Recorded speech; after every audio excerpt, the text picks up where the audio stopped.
मेरा para para विद्यार्थी भाइ बहिनीहरू, आजको कक्षामा तपाईहरू सबैजनालाई हार्दिक स्वागत छ। विद्यार्थी भाइ बहिनीहरू, आजको कक्षामा हामी कक्षा 5 नेपाली विषय अन्तर्गत पाठ 4 मा रहेको किसानको रहर कविता पढ्दै छौं। विद्यार्थी भाइ बहिनीहरू, तपाईहरूले आफ्ना लागि चाहिने कापी, पाठ्यपुस्तक र कलम तयारी अवस्थामा राख्नु भएको छ, होइन त? विद्यार्थी भाइ बहिनीहरू, हामीले अघिल्ला पाठहरूमा विभिन्न क्रियाकलापहरू रमाई गरेका थियौं। अब यो पाठमा पनि हामीहरू विभिन्न क्रियाकलापहरू गर्नेछौं। विद्यार्थी भाइ बहिनीहरू, तपाईहरू सबैजना तयारी अवस्थामा हुनुहुन्छ, होइन त? भाइ बहिनीहरू, पाठ 4 किसानको कविता पल्टाइसक्नु भएको छ। अब म केही सामग्रीहरू तपाईहरूलाई देखाउँछु। बिस्तारै हामी क्रियाकलापतर्फ अगाडि बढ्छौं। अगाडि हेर्नुहोस् है त। हेर्नुहोस् त, पाठ 4 किसानको रहर। भाइ बहिनीहरू, यो चित्रमा तपाईहरूले के देख्नु भएको छ? अनुमान गर्नुहोस् त। हेर्नुहोस् त भाइ बहिनीहरू, यो हिमालको चित्र हो। अब अनुमान गर्नुहोस्, यो रुख त देखिरहनु भएको छ। यसै गरी कृषकले अथवा हामी किसान पनि भन्ने गर्छौं, किसानले के बोकेका छन्? हेर्नुहोस् त, हलो बोकेको चित्र छ। यो के को चित्र होला? हो त भाइ बहिनीहरू, यो कोदालीको चित्र हो। र किसान कहाँ हिँड्दैछन् होला? अनुमान गर्नुहोस् त। यसरी यी सामग्रीहरू बोकेर हलो बोकेका छन्, कोदाली बोकेका छन्, अनि कहाँ हिँड्दै होलान्? पक्कै पनि विद्यार्थी भाइ बहिनीहरू, किसान खेतमा हिँड्दैछन् अथवा बारीमा हिँड्दैछन्। यी कुरा त हामीहरूले चित्र हेरेर बोध गरिहाल्यौं। भाइ बहिनीहरू, तपाईहरूलाई रमाइलो होस् भनेर मैले विषयवस्तुसँग सम्बन्धित अन्य चित्रहरू पनि ल्याएको छु। तपाईहरू चित्र हेर्नुहोस्, अनुमान गर्नुहोस् र आफ्ना अनुमानहरू कतिका मिल्दा रहेछन् तुलना पनि गर्नुहोस्, हुन्छ? हेर्नुहोस् त, यस्तो दृश्य त पक्कै पनि तपाईहरूले देख्नु भएको छ। अब चित्रमा हेर्नुहोस् है। हामीले चित्र हेरेकै आधारमा यी विषयवस्तुहरू बुझ्नुपर्ने हुन्छ। यो के को चित्र हो? यो गोरु जोत्दै गरेको चित्र हो। कहिले गोरु जोतिएको छ? यो समयलाई पनि तपाईहरूले अनुमान गर्नुपर्छ। ल हेर्नुहोस् त, हिलो छ अथवा खेतमा पानी लगाइएको छ अनि किसान चाहिँ गोरु जोत्दैछन्। कहिले हिलोमा गोरु जोतिन्छ अथवा हिलोमा खेत जोतिन्छ? अनुमान गर्नुहोस् त भाइ बहिनीहरू। पक्कै पनि रोपाइँ गर्ने समयमा हामीहरू हिलोमा अथवा पानी लगाएर खेत जोत्ने गर्दछौँ। अब यसरी खेत जोतिसकेपछि माटो हिलो हुन्छ अनि त्यहाँ बाउसे गरिन्छ अनि अरू के काम गरिन्छ भन्नुहोस् त? हो त भाइ बहिनीहरू, तपाईहरूले पनि यस्ता कामहरूमा सहभागिता जनाउने गर्नुभएको छ। आफूले सकेका कामहरू गर्नुहुन्छ। यो राम्रो बानी हो। यसपछि रोपाइँ गर्ने काम गरिन्छ। अझै अगाडि हेर्नुहोस् है त भाइ बहिनीहरू। देखिहाल्नुभयो, कुरा पनि बुझिसक्नुभयो। ल हेर्नुहोस् त, यहाँ माथिल्लो गरामा धान रोपिसकिएको छ। कस्तो हरियो छ, कति राम्रो छ। अब अर्को गरामा हेर्नुहोस् त, यहाँ रोप्दै रोपारहरूले मेलो यहाँसम्म ल्याइ पुर्याएका छन्। हातमा हेर्नुहोस्, धानको बिउ छ अनि छुपु हिलोमा अथवा माटोमा धान रोप्दैछन्। धानका बिउहरू पनि देख्नुभयो। हो, रोपाइँमा कसरी काम गर्नु पर्दो रहेछ, रोपाइँमा काम गर्ने सन्दर्भ सिलसिलालाई पनि तपाईहरूले बुझ्नुभयो। विद्यार्थी भाइ बहिनीहरू, अब यसपछि हामीहरू अर्को क्रियाकलापतर्फ अगाडि बढौँ। ध्यानपूर्वक हेर्नुहोस् है त। हेर्नुहोस् त भाइ बहिनीहरू, किसानको रहर यो पाठको शीर्षक रह्यो। यहाँ तपाईहरूले कवितालाई पालै पालो देख्नुहुन्छ। किताबमा पनि हेर्न सक्नुहुन्छ, यहाँ हेरेर पनि बुझ्नुहुन्छ। हेर्नुहोस् त भाइ बहिनीहरू, सानो छ खेत, सानो छ बारी, सानै छ जहान। यहाँ रङ्गीन शब्द देख्नुहुन्छ तपाईहरूले।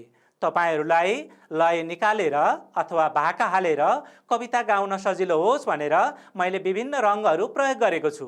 हेर्नुहोस् त, सानो छ खेत, सानो छ बारी, सानै छ जहान।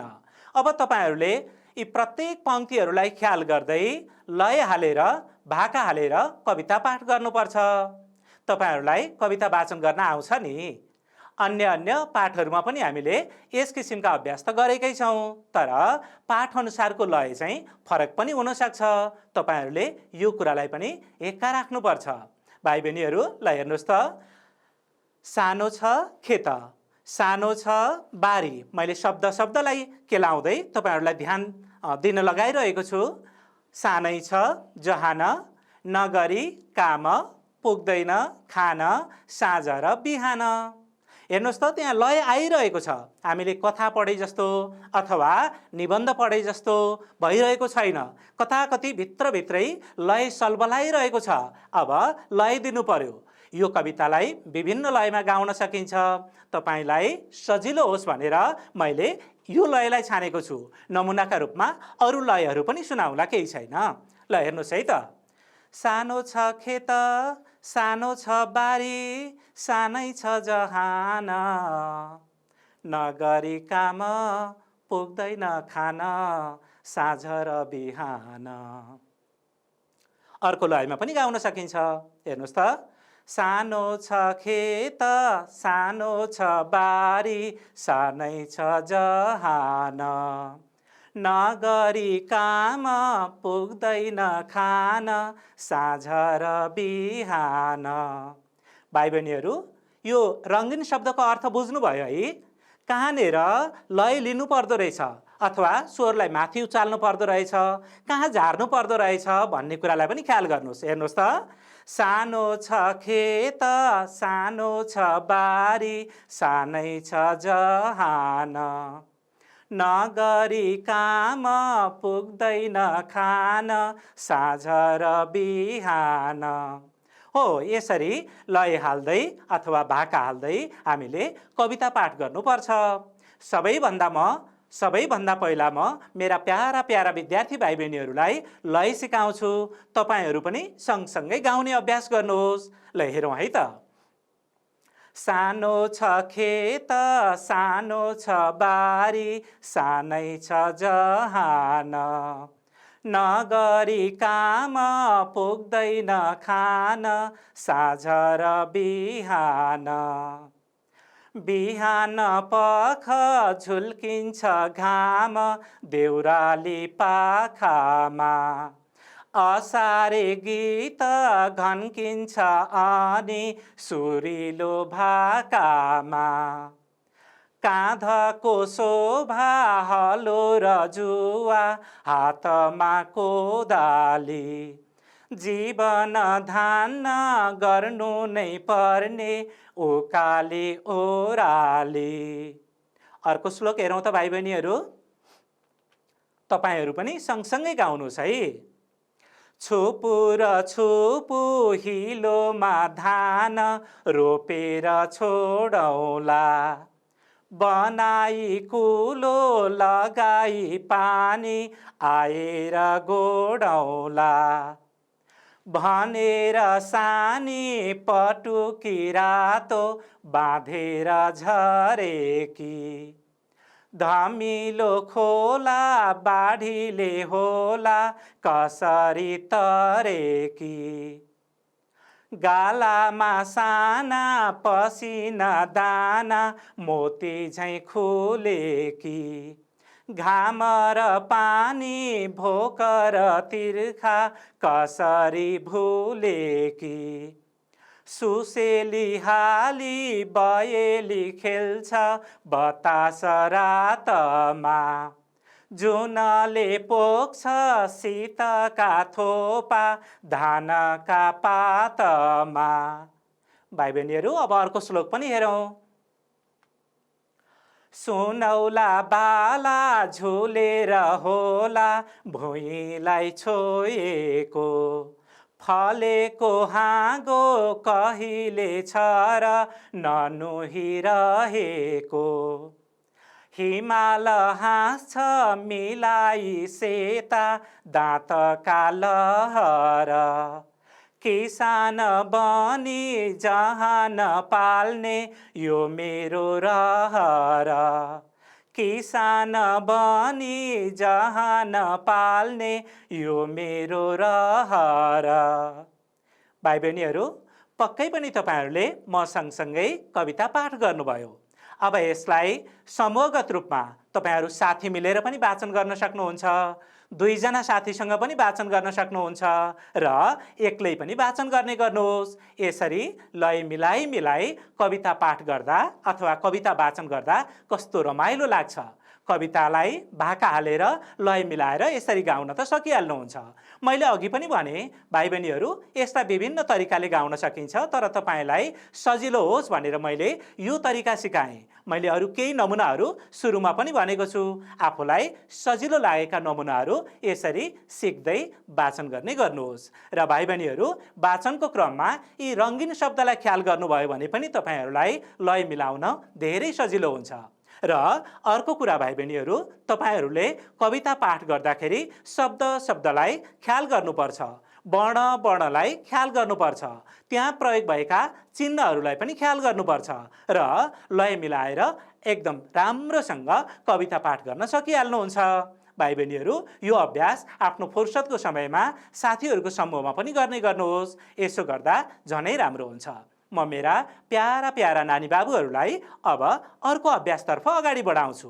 हेर्नुहोस् है त, पढ्नुहोस् त भाइ बहिनीहरू।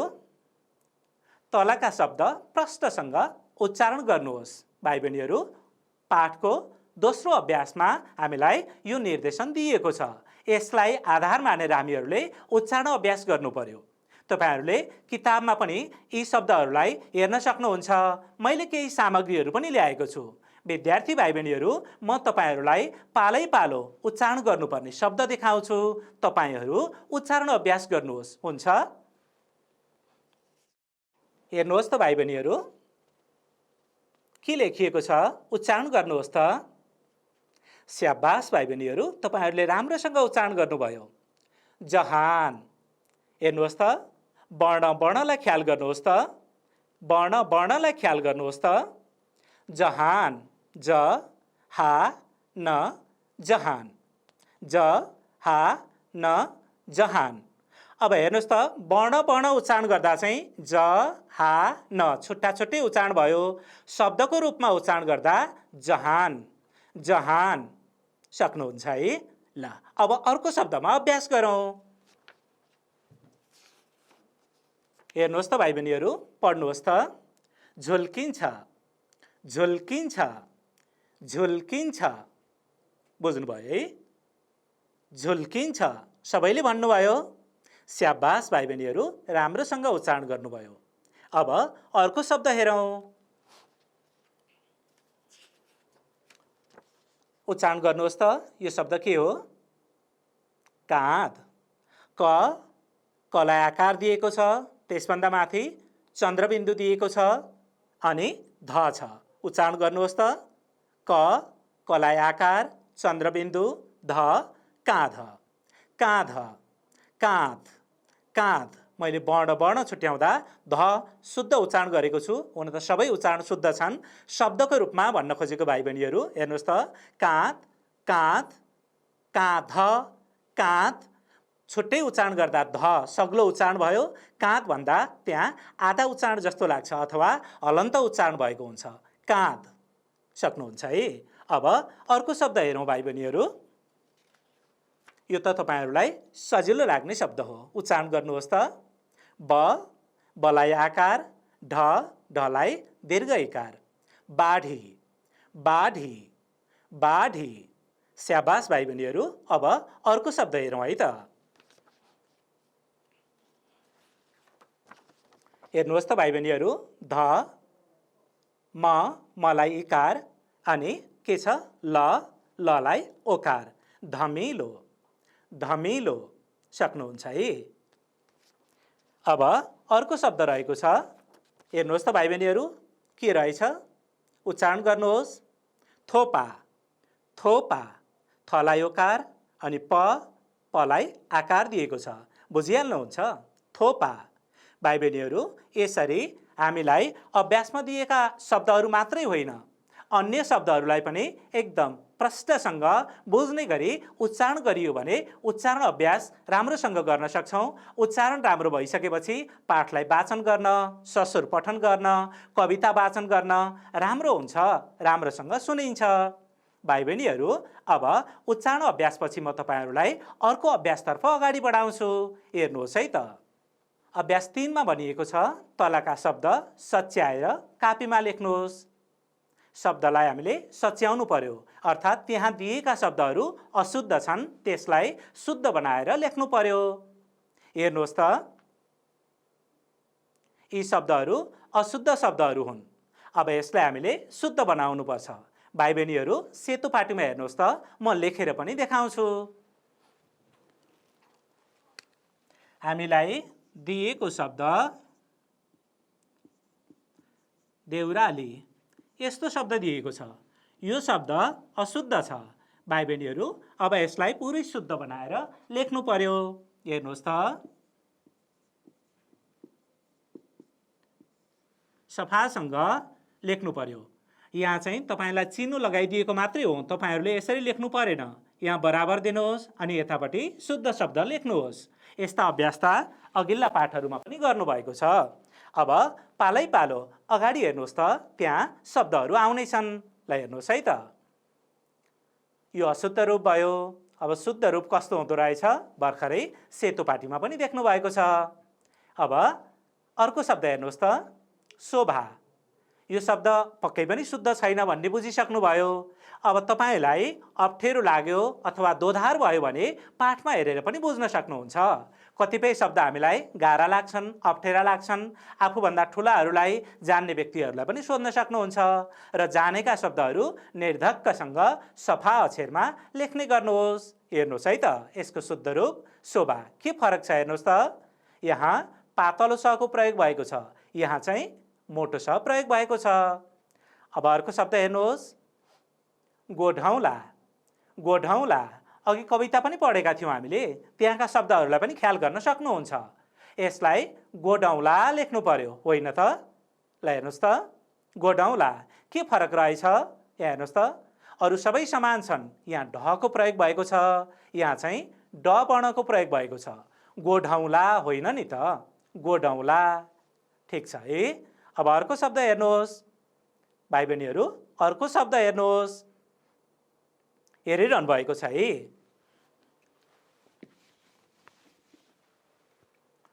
हेर्नुहोस् त, तिर्खा। तिर्खा रको कस्तो प्रयोग भएको छ हेर्नुहोस् त, यहाँ रलाई हलन्त दिएको छ अथवा खुट्टा काट्ने पनि भन्ने गर्छौँ हामीहरू हो। रका विभिन्न रूपहरू हुन्छन्, हामीले सही रूपलाई प्रयोग गर्न सक्नु पर्यो। कहाँ कस्तो रको प्रयोग गरिन्छ भन्ने कुरालाई पाठ पढ्दा पनि याद गर्नुपर्छ। भाइ बहिनीहरूलाई यो त थाहा भएकै कुरा हो नि। ल, तिर्खाको शुद्ध रूप कस्तो हुँदो रहेछ हेर्नुहोस् त। ल हेर्नुहोस्, यहाँ र कसरी प्रयोग भयो हेर्नुहोस् त, आधा रको प्रयोग भएको छ, रलाई हलन्त दिएको छ, तर यहाँ चाहिँ ख भन्दा माथि हामी रेफ भन्ने गर्छौँ नि, रेफको रूपमा प्रयोग भएको छ हो। पाठ पढ्दाखेरि हामीले शब्दलाई केलाउँदै त्यहाँ वर्णहरू कसरी प्रयोग भएका छन् भन्ने कुरालाई पनि याद गर्नुपर्छ भाइ बहिनीहरू। अब अर्को शब्द रहेको छ हाँगो। हेर्नुहोस् त, यहाँ शिरबिन्दुको प्रयोग भएको छ, तर हाँगोमा हामीले के प्रयोग गर्नुपर्छ, चन्द्रबिन्दुको प्रयोग गर्नुपर्छ। कसरी लेख्ने होला ल हेर्नुहोस् त, हाँगो। हेर्नुहोस् त, यहाँ शिरबिन्दुको मात्रै प्रयोग भएको छ, एउटा मात्र थोप्ला दिएको छ, यहाँ चाहिँ अर्धचन्द्र आकारमा थोप्ला दिएको छ। यसलाई चन्द्रबिन्दु भनिन्छ, यसलाई शिरबिन्दु भनिन्छ। बुझिहाल्नुहुन्छ नि भाइ बहिनीहरू। तपाईले शब्दलाई सच्याएर शुद्धसँग लेख्ने तरिका त सिक्नुभयो। यहाँ तपाईको साथीले लेखेको कापी पनि हेर्नुहोस् है त, साथीले कसरी लेखेको रहेछ त्यसलाई पनि ख्याल गर्नुहोस्। हेर्नुहोस् त भाइ बहिनीहरू, यो त निर्देशन भइहाल्यो, पाठमा पनि दिएको छ, अभ्यासमा दिएको छ। यसपछि शब्दलाई कसरी सच्याएर लेखेको रहेछ हेर्नुहोस् त, यसलाई ख्याल गर्नुहोस्। देउराली, शोभा, गोडौला। यहाँ तिर्खा चाहिँ अशुद्ध रूपमा प्रयोग भएको थियो, हेर्नुहोस् त भन्दा माथि नै रेफ दिएको थियो हो। मैले त्यसलाई सच्याएर तिर्खा यसरी बनाइदिएँ। अब हाँगो शुद्ध नै छ हो। भाइ बहिनीहरू, तपाईहरू पनि यसरी सफा र शुद्धसँग लेख्ने अभ्यास गर्नुहोस् र आफूले लेखेका कुराहरू आफ्ना गुरुआमाहरूलाई देखाउनुहोस्। आफ्ना साथीसँग देखाएर छलफल गर्दा पनि राम्रो हुन्छ। भाइ बहिनीहरू, यो अभ्यास त राम्रोसँग बुझ्नुभयो होइन त? तपाईहरूले यो कक्षा सकिसकेपछि फुर्सदको समयमा यस्ता अभ्यासहरू गर्ने गर्नुहोस्। अहिले चाहिँ कुन अभ्यासलाई कसरी प्रयोग गरिदो रहेछ, के काम गर्नु पर्दो रहेछ, के बुझ्नु पर्दो रहेछ, यी अभ्यासहरूमा हामी केन्द्रित हौँ। भाइ बहिनीहरू, अब तपाईहरूलाई म अर्को क्रियाकलापतर्फ अगाडि बढाउँछु। ध्यानपूर्वक हेर्नुहोस् है त। भाइ बहिनीहरू, अभ्यास 4 मा दिएको छ शब्द र अर्थको जोडा मिलाउनुहोस्। त्यहाँ शब्द र तिनका अर्थहरू नमिल्ने गरी दिएका छन्। अभ्यासमा हेर्नुभयो है, नमिल्ने गरी शब्द र अर्थ दिएका छन्, त्यसलाई हामीले जोडा मिलाउनु पर्ने भयो। अब जोडा मिलाउने तरिकाका बारेमा त तपाईहरुलाई थाहा छँदैछ। पाठ राम्रोसँग पढिसकेपछि तिनका शब्दलाई बुझ्नुपर्छ अथवा अर्थलाई बुझ्नुपर्छ। शब्द र अर्थ बुझिसकेपछि बल्ल हामीलाई पाठका सन्दर्भहरू बुझ्न सजिलो हुन्छ। शब्दलाई ख्याल गर्नुहोस् र त्यसको अर्थ के हुँदो रहेछ अनुमान गर्नुहोस् है त। भाइ बहिनीहरू, केही शब्दहरू यहाँ तपाईको पाठमा भएका शब्दभन्दा तलमाथि परेका छन्। यहाँ केही मिलाउनको लागि त्यसो गरिएको हो। हेर्नुहोस् त, जहान शब्द तपाईहरुले भेटिहाल्नुहुन्छ। यो त सुरुमै रहेको शब्द हो। जहानको अर्थ चाहिँ के होला भन्नुहोस् त भाइ बहिनीहरू? स्याबास, जहान भनेको परिवार त हो नि। बुवा आमाहरूले आफ्ना जहान, परिवार भनेर यस्ता शब्दहरू धेरै प्रयोग गर्नुहुन्छ। हामी चाहिँ कम प्रयोग गर्छौं। किन होला? यो प्रायजसो अभिभावकहरूले प्रयोग गर्ने शब्द हो। हामीले पनि प्रयोग गर्न त पाइहाल्छौं नि, होइन त? ल हेर्नुहोस् त भाइ बहिनीहरू, यसको अर्थ जहान, परिवार। अर्को शब्द हेर्नुहोस्, देउराली। देउराली भनेको के होला भाइ बहिनीहरू? तपाईहरु टाढा हिँडडुल गर्दा, नजिकै पनि भारीहरू बोक्दा, सामानहरू बोक्दा देउरालीमा बस्ने, आराम गर्ने, थकाइ मार्ने काम गर्छौं नि हामीहरू। हो, त्यही शब्द हो। शब्द त त्यही नै हो, तर यसको अर्थ चाहिँ के होला? ल हेर्नुहोस् है त, तपाईको अनुमान कतिको मिल्दो रहेछ। मानिस आउने जाने गर्ने पहाडको अग्लो स्थान हामी भन्ज्याङ पनि भन्ने गर्छौं, होइन त? तपाईहरुलाई थाहा भएकै शब्द हो। ल अर्को शब्द हेर्नुहोस् अब, पाखा। पाखा यो पनि तपाईहरुले प्रयोग गर्ने नै शब्द हो। पाखोमा घाँस काट्न जानुहुन्छ, हैन? कति विद्यार्थी भाइ बहिनीहरूले पाखोबारीमा खनजोत गर्न गर्नुहुन्छ। अभिभावकहरूले पनि यस्ता काम गर्नुहुन्छ। तपाई हामी सबैले काम गर्छौं। हो, त्यहीसँग सम्बन्धित शब्द हो। ल अर्थ अनुमान गर्नुहोस् त भाइ बहिनीहरू, पाठ्यपुस्तक हेरेर। ल हेर्नुहोस् है त, तपाईको अनुमान मिल्यो? पक्कै पनि मिल्यो। पाखा, बिरालो जग्गा। घन्किन्छ। घन्किन्छ। थाहा छ तपाईहरुलाई पनि यी शब्दहरू प्रयोग गर्ने गर्नुहुन्छ। हामी मादल घन्काउँछौं, गीत गाएर कोठालाई घन्काउँछौं, हैन? यस्ता शब्दहरू त थुप्रै प्रयोग गर्ने गर्छौं हामीहरूले, धेरै प्रयोग गर्ने गर्छौं। ल यसको अर्थलाई अनुमान गर्नुहोस्। गुन्जिन्छ। आवाज बेस्करी आउने यस्तो आवाजलाई गुन्जनु भन्ने गरिन्छ। घन्कनु भनेको गुन्जनु हो। घन्किन्छ, गुन्जिन्छ। सुरिलो। हेर्नुहोस् त, तीखो। अर्को शब्द हेर्नुहोस्, शोभा, सुहाउने भाव। बयली। यो चाहिँ भाइ बहिनीहरूलाई अलिक अपरिचित लाग्ने शब्द हुन सक्छ। ख्याल गर्नुहोस् है त, तपाईहरुले पक्कै पनि यी शब्द सुन्नु त भएको होला। कति विद्यार्थी भाइ बहिनीहरूलाई नौलो पनि लाग्न सक्ला। बयली भनेको के रहेछ अनुमान गर्नुहोस् र मैले देखाएको शब्दसँग तुलना गर्नुहोस्। हेर्नुहोस् त, यहाँ अर्थ धान, गहुँ आदिको बालीमा हावा लाग्दा उठ्ने लहर। धान गहुँमा भनेको यो बोट हरियो कलकलाउँदो हुन्छ, त्यहाँ हावाको झोक्का लाग्दाखेरि सर्दै सर्दै जान्छ नि। धान पुरै लडेको अवस्था होइन भाइ बहिनीहरू। फेरि धान सर्दै जान्छ, ढल्कँदै जान्छ, हावाको लहरसँगै ढल्कँदै जाने, अनि पछाडिको भाग चाहिँ उठ्दै जाने हो। यस्तो कामलाई, यस्तो क्रियालाई बयली भन्ने गरिन्छ। धान गहुँको बयली हामी सबैले देखेकै छौं होला। देखेका रहेनछौं भने पनि अब यस्ता दृश्यहरू देख्दा चाहिँ तपाईहरुले अनुमान गर्ने गर्नुहोस्, पक्कै पनि यो बयली हो भनेर। सक्नुहुन्छ है भाइ बहिनीहरू? अब अर्को शब्द हेर्नुहोस्, काँध। यो त सबैलाई परिचित नै शब्द हो। काँध भनेको हेर्नुहोस् त, यो भागलाई हामी काँध भन्छौं। काँधमा राखेर हामी वस्तु सामानहरू बोक्ने पनि गर्छौं। ल हेर्नुहोस् त, पाखुरा भन्दा माथि, घाँटी भन्दा मुनिको अङ्ग, यो अङ्गलाई काँध भन्ने गरिन्छ दुवैतिर। हेर्नुहोस् त, दायाँ काँध, बायाँ काँध। सकिहाल्नुहुन्छ। पटुका। यो पनि भाइ बहिनीहरूलाई थाहा भएकै शब्द हो। कति नानी बाबुहरूले त गीत गाउँदा, नाच्दा पटुका बाँध्ने गर्नुहुन्छ। घरमा बुवा आमाले पनि पटुका बाँध्ने गर्नुहुन्छ। हामीलाई थाहा भएकै शब्द हो नि, परिचित नै शब्द हो। हेर्नुहोस् त, कम्मरमा बाँधिने लामो कपडा। धान्नु। के होला भाइ बहिनीहरू? धान्नु भनेको निर्वाह गर्नु, टार्नु, गुजारा गर्नु पनि भन्ने गर्छौं हामीहरू कहिलेकाहीँ। ल हेर्नुहोस् त भाइ बहिनीहरू, वाक्यमा प्रयोग गर्न हामीलाई निर्देशन दिएको छ। हो यसै अनुसार हामीले वाक्यमा प्रयोग गर्नु पर्यो। भाइ बहिनीहरू केही नमुनाहरू हेर्नुहोस् त। देउराली, उदय, मोनिका र नरेश देउरालीमा थकाइ मार्दैछन्। सकिहाल्नुहुन्छ। हलो, बुबा हलो बोकेर खेतमा जानुभयो। भाइ बहिनीहरू तपाईहरूलाई सजिलो होस् भनेर हेर्नुहोस् त, हामीलाई पुस्तकमा यो शब्द दिएको छ। मैले वाक्य बनाउँदा यहाँ तपाईलाई रातो रङमा बनाइदिएको छु। यसो गर्दा तपाईहरूलाई बुझ्न र हेर्न सजिलो हुन्छ। अथवा वाक्यमा प्रयोग गरिएको शब्दलाई यहाँ फरक रङमा प्रयोग गरिएको छ। तपाईहरूले रेखाङ्कन पनि गर्न सक्नुहुन्छ। ल अर्को शब्द हेर्नुहोस्, जुवा। काकाले जुवामा गोरु नार्नुभयो। कुलो। दीपिकाले रोपाइँका लागि कुलोमा पानी ल्याइन्। बयली। भाइ धान बयली खेलेको देखेर दङ्ग पर्यो। बाला। खेतमा धानका बाला पहेँला देखिए। अब तपाईको साथीले मलाई लेखेर देखाएको अभ्यास पनि हेर्नुहोस्। कसरी लेखिँदो रहेछ यसलाई पनि बुझ्नुहोस् है त भाइ बहिनीहरू। यहाँ हाँगो एउटा शब्द बाँकी नै रहेछ। कविताले पिपलको आँगामा पिङ हालिन्। अब तपाईको साथीले लेखेको वाक्यमा प्रयोगको नमुनालाई हेर्नुहोस् त। हो यसरी सफा र शुद्धसँग केरमेट नगरिकन लेख्नुहोस्। मैले अघि नै देखाए जस्तो उदाहरण हो। हेर्नुहोस् त यहाँ रेखाङ्कन भएका छन्। यो रेखाङ्कनको तात्पर्य पनि बुझ्नुभयो। यी शब्दलाई रेखाङ्कन गरिएको हो।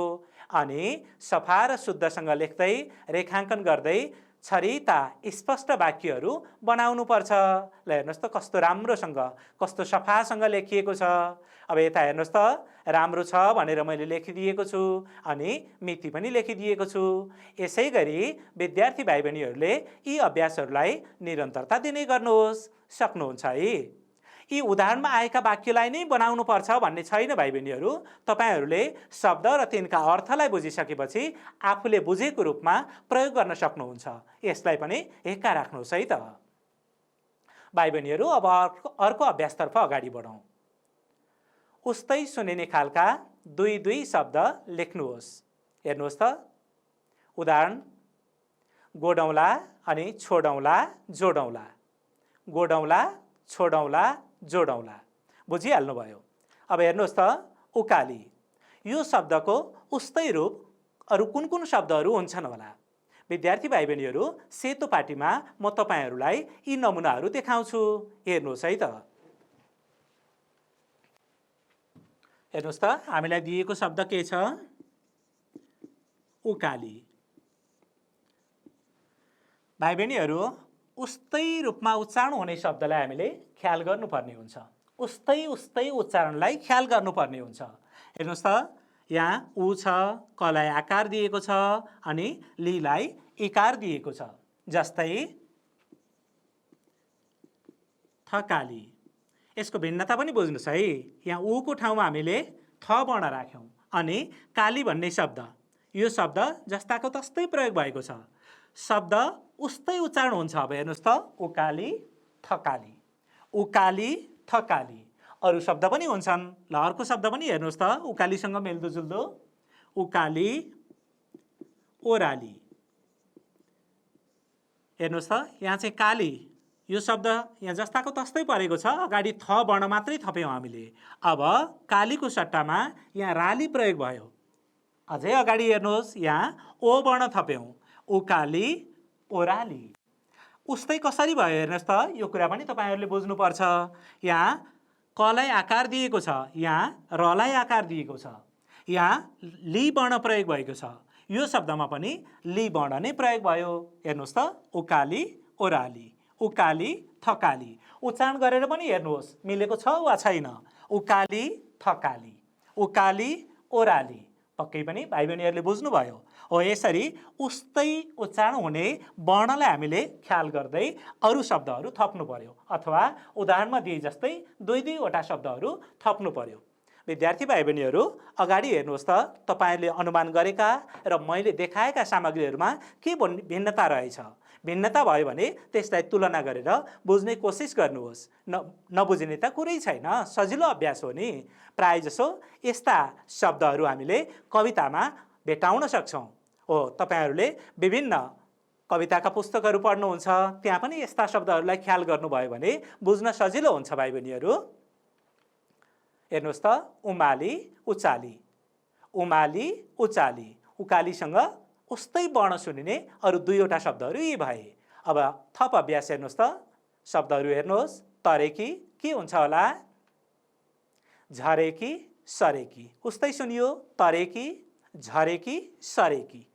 हेर्नुहोस् त, उस्तै सुनिने कारणलाई पनि बुझ्नुभयो है। म फेरि दोहोऱ्याउँछु भाइ बहिनीहरू, उस्तै उस्तै वर्णलाई, उस्तै उच्चारण हुने वर्णलाई ख्याल गर्नुपर्छ हामीहरूले। ल हेर्नुहोस् त, यहाँ पनि तरेकी, यहाँ तको ठाउँमा हामीले के राख्यौँ? झ राख्यौँ। यहाँ तको ठाउँमा हामीले स राख्यौँ। रेकी रेकी, यी चाहिँ उस्तै वर्ण भए यहाँसँग, तर उच्चारण मात्रै समान हो। यिनीहरूका अर्थ चाहिँ फरक फरक छन् भन्ने कुरा पनि बुझ्नुहोस्। अर्को शब्द हेर्नुहोस् है त, पाखामा, हेर्नुहोस् त, आँखामा भाखामा। टिमी, हेर्नुहोस् त, सिमी ठिमी। जुन, छुन सुन। धुन पनि राख्न सक्नुहुन्छ। मैले दिएका यी नमुनाहरू मात्रै हुन्। तपाईहरूले आफूले बुझिसकेपछि मिल्ने गरी जुनसुकै शब्द राख्न सक्नुहुन्छ, तर उच्चारण चाहिँ समान हुनु पर्यो अथवा उस्तै उस्तै उच्चारण हुनु पर्यो। त्यसलाई चाहिँ ख्याल गर्नुहोस् है। हेर्नुहोस् त, लाग्छ, जाग्छ, भाग्छ। नाग्छ गर्न पनि सकिहालियो। हेर्नुहोस् त, लाग्यो, जाग्यो, भाग्यो। हेर्नुहोस् त, लामा, तामा, जामा। भाइ बहिनीहरू, तपाईहरूले आजको पाठमा विभिन्न अभ्यासहरू गर्नुभयो। कवितालाई ससुर वाचन गर्न सिक्नुभयो, लयबद्ध वाचन गर्न सिक्नुभयो, शुद्ध उच्चारण अभ्यास सिक्नुभयो, अनि शुद्धसँग कसरी लेखिँदो रहेछ त्यसलाई पनि बुझ्नुभयो र अरू थप विभिन्न अभ्यासहरू गऱ्यौँ हामीहरूले। यी अभ्यासलाई तपाईहरूले आफ्नो फुर्सदको समयमा लेख्ने, कतिपय उच्चारण गर्ने अभ्यास छन् उच्चारण गर्ने, अनि त्यसका बारेमा छलफल गर्ने पनि गर्नुहोस्। यसो गर्दा झनै राम्रो हुन्छ। आजको कक्षाको समय सकिने लाग्यो। फेरि अर्को कक्षामा रमाइलो भेटघाट हुने नै छ।